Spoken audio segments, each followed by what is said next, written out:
और अब बड़ी खबर आपको बता दें, जहां भारत चीन रिश्तों पर भारत और चीन के बीच 10 मुद्दों पर सहमति बनी है। भारत चीन के बीच सीधी उड़ानें जल्द बहाल होंगी। भारत चीन सीमा पर शांति और स्थिरता बनाए रखने पर भी सहमति बनी है। चीन ने प्रधानमंत्री नरेंद्र मोदी की SCO में उपस्थिति का भी स्वागत किया है।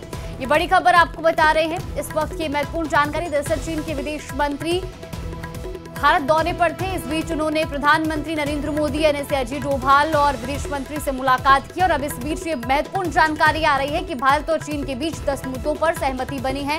भारत चीन के बीच सीधी उड़ानें भी जल्द ही शुरू होंगी। इसके अलावा सीमा पर शांति और स्थिरता बनाए रखने पर भी सहमति बनी है। इस वक्त की ये महत्वपूर्ण जानकारी। चीन ने प्रधानमंत्री नरेंद्र मोदी की SCO में उपस्थिति का भी स्वागत किया है और सीमा पर शांति और स्थिरता बनाए रखने पर सहमति जताई है।